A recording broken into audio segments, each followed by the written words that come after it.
اولاد کی تربیت کیوں ضروری ہے؟ جزاک اللہ۔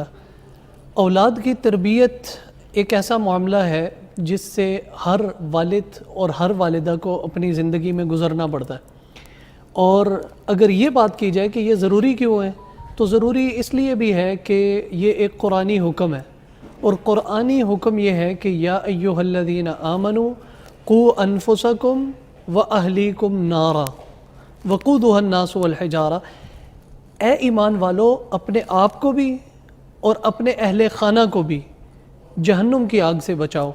اور جہنم کی آگ کی کوالٹی، وہ صفت بھی خاص اللہ نے بیان کی کہ عام آگ نہیں، وہ والی آگ جس کا ایندھن ہی پتھر اور انسان ہے۔ انسان اور پتھر جب اس میں جائیں گے تو اس کی ایندھن جو ہے نا وہ اس سے اور زیادہ بھڑک اٹھے گی، ایسی خطرناک آگ، اس سے خود کو بھی اور اپنی اولاد کو بھی بچاؤ۔ تو یہ بچانے کے لیے بھی ضروری ہے کہ اولاد کی تربیت کی جائے۔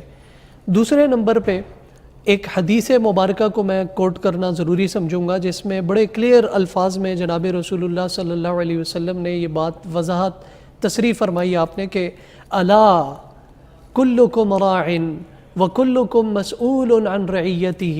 یہ جو ورڈ ہے الا کا، یہ متوجہ کرنے کے لیے ہوتا ہے، خبردار، اٹینشن ہو جائے، بالکل متوجہ ہو جائے۔ کلکم راع، تم میں سے ہر بندہ رسپانسبل ہے، مسئول ہے۔ وَكُلُّكُمْ مَسْئُولٌ عَنْ رَعِيَّتِهِ، اور جو آدمی بھی تم میں سے رسپانسبل ہے اس سے اس کی رسپانسبلٹیز کے بارے میں پوچھا جائے گا۔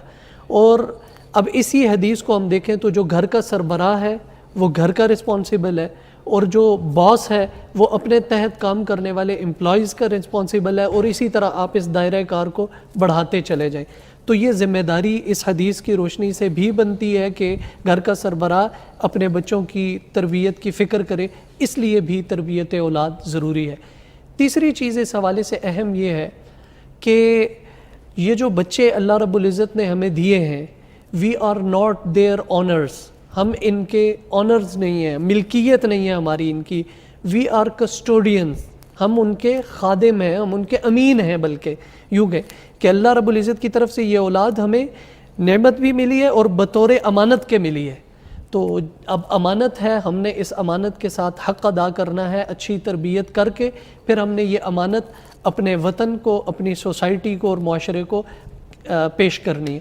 اس لیے بھی تربیت اولاد ضروری ہے۔ اور تربیت اولاد اس وجہ سے بھی میں سمجھتا ہوں کہ ضروری ہے کہ یہ جو بچے ہیں چھوٹے سے، یہ کورے کاغذ کی طرح ہوتے ہیں، بالکل خالی پیج، آپ اس کے اوپر جو چیز لکھ دیں گے بچوں کی زندگی میں ان کے اوپر نقش ہو جائے گی۔ جی بالکل، کورے کاغذ کی مانند یا کچی ٹہنی کی مانند، جس کو جس طرف موڑنا چاہیں وہ اس طرف مڑ جائے۔